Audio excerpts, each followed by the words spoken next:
Students, in this video, I will explain about the biogeographical evidences. That is the evidences from biogeography. What is biogeography? Biogeography is the study of distribution of animals and plants on the earth. ठीक है, it is the study of distribution of animals and plants on the earth is called as biogeography। अर्थ ਤੇ ਕਿਵੇਂ ਕਿਵੇਂ plants ਤੇ animals ਪਾਏ ਜਾਂਦੇ ਆ, ਕਿਵੇਂ ਡਿਸਟ੍ਰੀਬਿਊਟ ਹੋਏ ਆ, ਕਿਹੜੇ ਏਰੀਏ 'ਚ ਕਿਸ ਤਰ੍ਹਾਂ ਦੇ ਪਾਏ ਜਾਂਦੇ ਆ, that is the biogeography। The evidences of evolution based on biogeography are called as biogeographical evidences। ठीक है, ਜਿਹੜੇ ਸਬੂਤ ਬਾਇਓਜੀਓਗ੍ਰਾਫੀ ਦੇ ਬੇਸ ਤੇ ਪਾਏ ਜਾਂਦੇ ਆ, ਰਾਈਟ। ਉਸ ਤੋਂ ਬਾਅਦ ਬੇਟੇ ਇਹ ਮੰਨਿਆ ਜਾਂਦਾ ਸੀ ਕਿ ਪਹਿਲਾਂ ਜਿਹੜੇ ਸਾਰੇ ਕੌਂਟੀਨੈਂਟਸ ਸੀ ਦੇ ਵਰ ਉਹ ਇੱਕ ਸੀਗੇ, ਠੀਕ ਹੈ, ਤੇ ਉਸ ਲੈਂਡ ਮਾਸ ਨੂੰ ਕਹਿੰਦੇ ਸੀ ਪੈਂਜੀਆ। ਠੀਕ ਹੈ, it was a huge land mass. ਤੇ ਇਹ ਮੰਨਿਆ ਜਾਂਦਾ ਹੈ ਕਿ ਡਿਊ ਟੂ ਕੌਂਟੀਨੈਂਟਲ ਡਰਿਫਟ, ਕਿ ਅੱਜ ਵੀ ਜਿਹੜੇ ਕੌਂਟੀਨੈਂਟਸ ਹੈ ਇੱਕ ਦੂਜੇ ਤੋਂ ਦੂਰ ਜਾ ਰਹੇ ਆ।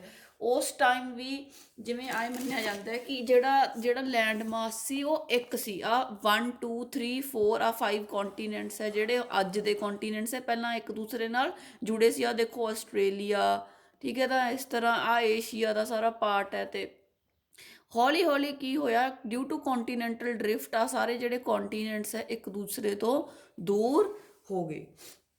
ਤਾਂ ਬੇਟੇ ਫਿਰ ਹੁਣ ਇਹ ਦੇਖ, ਜਿਹੜੇ ਜਿਹੜੇ ਕੋਈ ਐਨੀਮਲਸ ਜਾਂ ਪਲਾਂਟਸ ਇਸ ਜਗ੍ਹਾ ਤੇ ਪਾਏ ਜਾਂਦੇ ਸੀ ਉਹ ਹੁਣ ਇਸ ਜਗ੍ਹਾ ਤੇ ਜਾਂ ਇਸ ਜਗ੍ਹਾ ਤੇ ਪਾਏ ਜਾਂਦੇ ਆ, ਦੁਨੀਆ 'ਚ ਹੋਰ ਕਿਤੇ ਵੀ ਨਹੀਂ ਪਾਏ ਜਾਂਦੇ। ਠੀਕ ਹੈ, ਹੁਣ ਜਿਹੜੇ ਜਿਵੇਂ ਐਲੀਫੈਂਟਸ ਹੈ ਉਹ ਅਫਰੀਕਾ 'ਚ ਤੇ ਇੰਡੀਆ 'ਚ ਪਾਏ ਜਾਂਦੇ ਆ ਬਸ। ਤੇ ਇੱਥੋਂ ਕੀ ਪਤਾ ਲੱਗਦਾ ਹੈ ਕਿ ਇਹ ਆ ਦੋਨੇ ਪਹਿਲਾਂ ਇੱਕ ਦੂਜੇ ਦੇ ਨਾਲ ਜਿਹੜਾ ਪਾਰਟ ਸੀਗਾ ਇੰਡੀਆ ਤੇ ਅਫਰੀਕਾ ਦਾ ਇੱਕ ਦੂਜੇ ਦੇ ਨਾਲ ਇਹ ਜੁੜਿਆ ਹੋਇਆ ਸੀ। ਉਸ ਤੋਂ ਬਾਅਦ ਕੌਂਟੀਨੈਂਟਲ ਡਰਿਫਟ ਹੋਇਆ, ਫਿਰ ਇਹ ਅਲੱਗ-ਅਲੱਗ ਹੋ ਗਏ। ਆ ਦੇਖੋ ਫਿਰ ਹੌਲੀ ਹੌਲੀ ਕੌਂਟੀਨੈਂਟਸ ਬਣ ਗਏ। ਆ ਦੇਖੋ south America, Africa, Antarctica, Australia ਅਲੱਗ-ਅਲੱਗ ਹੋਏ ਦੇਖੋ। ਠੀਕ ਹੈ, ਹੁਣ ਕੁਛ ਜਿਵੇਂ ਆਰਗਨਿਜ਼ਮ ਜਿਹੜੇ ਸਾਊਥ ਅਮਰੀਕਾ 'ਚ ਹੈ ਉਹ ਅਫਰੀਕਾ 'ਚ ਹੈ, ਬਸ ਹੋਰ ਕਿਤੇ ਵੀ ਨਹੀਂ। ਇੱਥੋਂ ਇਹ ਪਤਾ ਲੱਗਦਾ ਕਿ ਇਹ ਦੋਨੇ ਸੀਗੇ ਜਿਹੜੇ ਸਾਰੇ ਕੌਂਟੀਨੈਂਟਸ ਇੱਕ ਦੂਜੇ ਦੇ ਨਾਲ ਜੁੜੇ ਸੀ। ਹੌਲੀ ਹੌਲੀ ਕੌਂਟੀਨੈਂਟਲ ਡਰਿਫਟ ਹੋਇਆ ਐਂਡ ਦੇ ਮੂਵ ਅਪਾਰਟ। ਜਿਹੜੀ ਬੇਟਾ ਲੰਗ ਫਿਸ਼ ਹੈ, ਆਪਾਂ ਦੇਖਿਆ ਵੀ ਆ south Africa, south America, Africa, Antarctica, Australia ਇਹ ਇੱਕ ਤਰ੍ਹਾਂ ਜੁੜੇ ਪਏ ਹੈ। ਤਾਂ ਜਿਹੜੀ ਲੰਗ ਫਿਸ਼ ਹੈ, ਠੀਕ ਹੈ, it is found in south America, it is found in Africa, it is found in Australia.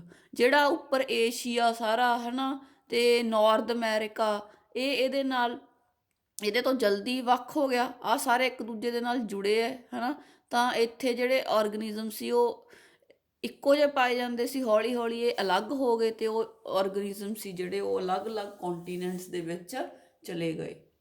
ਹੁਣ ਜਿਹੜੇ ਐਲੀਫੈਂਟਸ ਹੈ, ਠੀਕ ਹੈ, ਉਹ ਅਫਰੀਕਾ 'ਚ ਤੇ ਇੰਡੀਆ 'ਚ ਪਾਏ ਜਾਂਦੇ ਆ। ਮੈਂ ਆਲਰੇਡੀ ਤੁਹਾਨੂੰ ਇਸ ਗੱਲ ਬਾਰੇ ਦੱਸਿਆ ਹੈ। ਉਸ ਤੋਂ ਬਾਅਦ ਬੇਟੇ ਆਪਾਂ ਜਿਹੜਾ ਹੈ ਜਿਹੜਾ ਬਾਇਓਜੀਓਗ੍ਰਾਫਿਕਲ ਐਵੀਡੈਂਸਿਸ ਹੈ they can be best explained by adaptive radiations. Adaptive radiation ਨੂੰ ਆਪਾਂ ਡਾਇਵਰਜੈਂਟ ਐਵੋਲਿਊਸ਼ਨ ਕਹਿੰਦੇ ਆ। ਠੀਕ ਹੈ, it is a evolutionary process, ਹੌਲੀ ਹੌਲੀ ਹੋਇਆ। ਠੀਕ ਹੈ, ਜਿਹਦੇ ਵਿੱਚ development of different functional structures from a common ancestor ਇੱਕ ਸੀ, ਪੂਰਵਜ ਇੱਕ ਸੀ, ਉਹਦੇ ਤੋਂ ਅੱਗੇ ਨਵੀਆਂ ਸਪੀਸ਼ੀਜ਼ ਬਣ ਗਈਆਂ ਕਿਉਂਕਿ ਉਹ ਸਪੀਸ਼ੀਜ਼ ਨਵੇਂ ਹੈਬੀਟੈਟਸ ਦੇ ਵਿੱਚ ਚਲੀਆਂ ਗਈਆਂ। ਆਪਾਂ ਕਹਿ ਸਕਦੇ ਹਾਂ ਜਦੋਂ ਕਿਸੇ ਆਰਗਨਿਜ਼ਮ ਦੀ ਐਵੋਲਿਊਸ਼ਨ ਸਟਾਰਟ ਹੁੰਦੀ ਹੈ, ਠੀਕ ਹੈ, ਤੇ ਉਹ ਆਰਗਨਿਜ਼ਮ ਡਿਫਰੈਂਟ ਹੈਬੀਟੈਟਸ ਦੇ ਵਿੱਚ ਸਪਰੈਡ ਹੁੰਦਾ ਤਾਂ ਉਹਦੇ ਵਿੱਚ ਜਿਹੜੀਆਂ ਚੇਂਜਿਸ ਆ ਜਾਂਦੀਆਂ, ਉਹਦੇ ਫੰਕਸ਼ਨਲ ਸਟਰਕਚਰਸ ਆ ਜਿਹੜੇ ਉਹ ਡਿਫਰੈਂਟ ਹੋ ਜਾਂਦੇ ਹੈ। ਠੀਕ ਹੈ, and this is known as adaptive radiation. Next we have to talk about the examples of adaptive radiation. First one are the Darwin finches, the small black birds है, ठीक है, ਜਿਹੜੇ ਡਾਰਵਿਨ ਨੇ ਦੇਖੇ ਔਨ ਦੀ ਗੈਲਾਪੈਗੋਸ ਆਈਲੈਂਡ। ਜਿਹੜੇ Galapagos island ਹੈ ਇਹ ਆਪਾਂ ਨੂੰ ਪਤਾ ਹੈ ਵੀ ਜਿਹੜਾ ਸਾਊਥ ਅਮਰੀਕਾ ਸੀਗਾ ਉਹਦੇ ਤੋਂ ਅਲੱਗ ਹੋਏ ਹੋਏ ਆਈਲੈਂਡਸ ਹੈ। ਤਾਂ ਜਿਵੇਂ ਜਿਹੜੀ ਐਂਸੈਸਟਰਲ ਫਿੰਚ ਸੀ, ਜਦੋਂ ਉਹ ਆਈਲੈਂਡਸ ਦੇ ਵਿੱਚ ਪਹੁੰਚੀ ਤਾਂ ਉਹ ਪਹਿਲਾਂ ਸੀਡ ਈਟਿੰਗ ਸੀ। ਆਈਲੈਂਡ ਤੇ ਜਾ ਕੇ ਉੱਥੇ ਇਨਸੈਕਟਸ ਦੀ ਅਵੇਲੇਬਿਲਿਟੀ ਜ਼ਿਆਦਾ ਹੋ ਗਈ, ਤਾਂ ਫਿਰ ਉਹਨਾਂ ਦੀਆਂ ਬੀਕਸ ਸੀ ਜਿਹੜੀਆਂ ਬੇਟੇ ਉਹ ਮੋਡੀਫਾਈ ਹੋ ਗਈਆਂ। He observed many varieties of finches in the same island. All varieties of finches have evolved from original seed-eating finches. This was alternation in the beaks. Beaks ਦੇ ਵਿੱਚ ਉਹਨਾਂ ਦੇ ਤਬਦੀਲੀ ਆ ਗਈ, ਤਿੱਖੀਆਂ ਹੋ ਗਈਆਂ ਚੁੰਝਾਂ, ਤਾਂ ਕਿ ਇਨਸੈਕਟਿਵ ਜਿਹੜੇ ਹੈਗੇ ਉਹ ਇਨਸੈਕਟੀਵੋਰਸ ਹੋ ਗਈਆਂ। ਪਹਿਲਾਂ ਉਹ ਵੈਜੀਟੇਰੀਅਨ ਸੀ, ਪਰ ਇਹ ਬਣੀਆਂ ਕਿੱਥੋਂ? ਪਹਿਲਾਂ ਇਨਸੈਸਟਰਲ ਫਿੰਚ ਸੀ ਜਿਹੜੀ ਉਹ ਇੱਕ ਤਰ੍ਹਾਂ ਦੀ ਹੀ ਸੀ। ਤਾਂ ਇਸ ਕਰਕੇ ਡਾਰਵਿਨ ਨੇ 13 ਸਪੀਸ਼ੀਜ਼ ਫਿੰਚਿਸ ਦੀਆਂ ਅਲੱਗ ਕੀਤੀਆਂ ਤੇ ਉਹਨਾਂ ਨੂੰ 6 ਗਰੁੱਪਸ ਦੇ ਵਿੱਚ ਵੰਡਤਾ, ਜਿਵੇਂ large ground fishes, cactus ground fishes ਜਿਹੜੀਆਂ ਕੈਕਟਸ ਖਾਂਦੀਆਂ ਸੀ, ਵੈਜੀਟੇਰੀਅਨ ਟਰੀ ਫਿੰਚਸ, ਇਨਸੈਕਟੀਵੋਰਸ ਟਰੀ ਫਿੰਚਸ, ਠੀਕ ਹੈ, ਜਿਵੇਂ ਵੁੱਡ ਪੈਕਰ ਫਿੰਚਸ, ਠੀਕ ਹੈ। ਤੇ ਇਹਨਾਂ ਦੀਆਂ ਜਿਹੜੀ ਪੂਰਵਜ ਸੀ they were seed eating. So this is the first example of adaptive radiation. ਜਦੋਂ ਐਂਸੈਸਟਰ ਇੱਕ ਹੋਵੇ, due to the change in the habitat ਅੱਗੇ ਨਿਊ ਸਪੀਸ਼ੀਜ਼ ਬਣ ਜਾਣ ਵਿਚ adapt themselves to the conditions, environmental conditions, we call it as adaptive radiations। ਤਾਂ adaptive radiations ਤੋਂ ਇਹ ਪਤਾ ਲੱਗਦਾ ਹੈ ਕਿ ਜਿਹੜਾ ਐਂਸੈਸਟਰ ਸੀ ਉਹ ਇੱਕ ਸੀ। Students, you can see in the diagram the variety of beaks of the finches that Darwin found in the Galapagos Islands। ਇਹਨਾਂ ਦੀਆਂ ਦੇਖੋ ਬੀਕਸ ਦਾ ਕਿੰਨਾ ਫਰਕ ਹੈ। ਇਹਦੀ ਤਿੱਖੀ ਬਹੁਤ ਹੈ, ਇਹਦੀ ਥੋੜੀ ਜਿਹੀ ਛੋਟੀ ਹੈ। ਡਿਪੈਂਡ ਕਰਦਾ ਕਿ ਇਹ ਕੈਕਟਸ ਖਾਂਦੀਆਂ, ਟਰੀ ਤੇ ਫੀਡ ਕਰਦੀਆਂ, ਵੈਜੀਟੇਰੀਅਨ ਹੈ, ਗਰਾਊਂਡ ਤੇ ਕਰਦੀਆਂ ਫੀਡ ਵੀ ਇਨਸੈਕਟਸ ਪਕੜਦੀਆਂ ਕਿ ਟਰੀਜ਼ ਤੋਂ ਇਨਸੈਕਟਸ ਪਕੜਦੀਆਂ, ਉਸੇ ਹਿਸਾਬ ਨਾਲ ਇਹਨਾਂ ਦੀ ਜਿਹੜੀ ਬੀਕ ਹੈ ਉਹਦੀ ਮੋਡੀਫਿਕੇਸ਼ਨ ਹੋਗੀ। Second example of adaptive radiation ਔਰ ਦੀ ਡਾਇਵਰਜੈਂਟ ਐਵੋਲੂਸ਼ਨ। ਫਿਰ ਬੇਟੇ ਆਪਾਂ ਹੋਮੋਲੋਗਸ ਆਰਗਨਸ ਵੀ ਕਰਕੇ ਆਏ ਸੀ। all homologous organs they show adaptive radiation। मतलब ਉਹਨਾਂ ਦੀ ਬਣਤਰ ਇੱਕ, ਪਰ ਜਿਹੜਾ ਫੰਕਸ਼ਨ ਹੈ ਉਹ ਡਿਫਰੈਂਟ ਹੋ ਗਿਆ, ਉਹਨਾਂ ਨੂੰ ਆਪਾਂ ਕਹਿੰਦੇ ਹੋਮੋਲੋਗਸ ਆਰਗਨਸ। ਤਾਂ ਮਾਰਸੂਪੀਅਲਸ ਆਫ ਆਸਟ੍ਰੇਲੀਆ ਵੀ ਜਿਹੜਾ ਹੈਗਾ ਉਹ ਸ਼ੋ ਕਰਦੇ ਅਡੈਪਟਿਵ ਰੇਡੀਏਸ਼ਨ।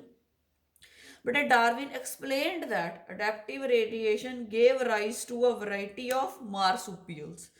ਇਹ ਅਡੈਪਟਿਵ ਰੇਡੀਏਸ਼ਨ ਦੀ ਬਦੌਲਤ ਹੀ ਜਿਹੜੇ ਪਾਊਚਡ ਮੈਮਲਸ ਹੈ ਆਸਟ੍ਰੇਲੀਆ ਦੇ ਵਿੱਚ, ਇੰਨੇ ਜ਼ਿਆਦਾ ਵੈਰਾਈਟੀ ਹੈ ਉਹਨਾਂ ਦੀ ਉਹ ਬਣੀ, ਜਿਵੇਂ ਕਿ ਫਿੰਚਿਸ ਦੇ ਵਿੱਚ ਸੀ, ਠੀਕ ਹੈ। A number of marsupials different from each other evolved from an ancestral stock, ਠੀਕ ਹੈ, within the Australian continent। Australia ਤੁਹਾਨੂੰ ਦੱਸਿਆ ਲੈਂਡ ਮਾਸ ਤੋਂ ਅਲੱਗ ਹੋ ਗਿਆ ਜਦੋਂ ਬਣ ਗਏ ਮਾਰਸੂਪੀਅਲਸ ਮੈਮਲਸ ਦੇ ਬਣ ਤੋਂ ਪਹਿਲਾਂ, ਤਾਂ ਫਿਰ ਇੱਕ ਪੂਰਵਜ ਤੋਂ ਹੀ ਅਲੱਗ-ਅਲੱਗ ਤਰ੍ਹਾਂ ਦੇ ਅੱਗੇ ਨੰਬਰ ਆਫ ਮਾਰਸੂਪੀਅਲਸ ਬਣ ਗਏ, ਜਿਵੇਂ Tasmanian wolf, tiger cat, banded anteater, marsupial rat, kangaroo, ਠੀਕ ਹੈ, koala you must have heard, marsupial mole, sugar glider. ਤਾਂ ਇਹ ਸਾਰੇ ਕੀ ਹੈ? ਪਾਊਚਡ ਜਿਹੜੇ ਮੈਮਲਸ ਹੈ ਤੇ ਆਸਟ੍ਰੇਲੀਆ ਦੇ ਵਿੱਚ ਪਾਏ ਜਾਂਦੇ ਹੈ। So they show the ਅਡੈਪਟਿਵ radiation. Then students, ਮੈਂ ਤੁਹਾਨੂੰ ਦੱਸਿਆ ਕਿ ਜਿਹੜੀ ਇਹ ਹੈਗੀ ਹੈ ਅਡੈਪਟਿਵ ਰੇਡੀਏਸ਼ਨ ਹੈ, ਇਹਨੂੰ ਆਪਾਂ ਡਾਇਵਰਜੈਂਟ ਐਵੋਲਿਊਸ਼ਨ ਵੀ ਕਿਹਾ।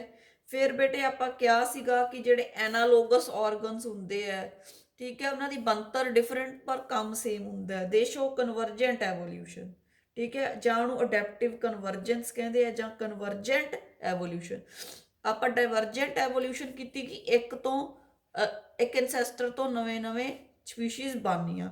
ਫਿਰ ਹੁਣ ਆਪਾਂ ਕਰ ਰਹੇ ਹਾਂ ਕਨਵਰਜੈਂਟ ਐਵੋਲਿਊਸ਼ਨ। ਕਨਵਰਜੈਂਟ ਐਵੋਲਿਊਸ਼ਨ ਕੀ ਹੁੰਦਾ? Development of similar structures in unrelated groups of organisms, ਇਹਨੂੰ ਕਹਿੰਦੇ ਆ ਕਨਵਰਜੈਂਟ ਐਵੋਲਿਊਸ਼ਨ। ਤੇ ਬੇਟੇ ਜਦੋਂ ਜਿਵੇਂ ਆਪਾਂ ਇਹਦੇ 'ਚ ਕੀਤਾ ਸੀਗਾ ਕਿ ਜਿਹੜਾ ਹੈ wings of insect and birds bats ਦੇ ਸ਼ੋ ਕਨਵਰਜੈਂਟ ਐਵੋਲਿਊਸ਼ਨ। ਅਲੱਗ-ਅਲੱਗ ਜਿਹੜੇ ਆਰਗੇਨਿਜ਼ਮ ਦੇ ਗਰੁੱਪਸ ਹੈ, ਹੁਣ ਇਨਸੈਕਟ ਆਰਥਰੋਪੋਡਾ ਦਾ, ਬਰਡ ਈਵਸ ਦਾ, ਤਾਂ ਅਲੱਗ-ਅਲੱਗ ਗਰੁੱਪਸ ਦੇ ਹੋ ਗਏ।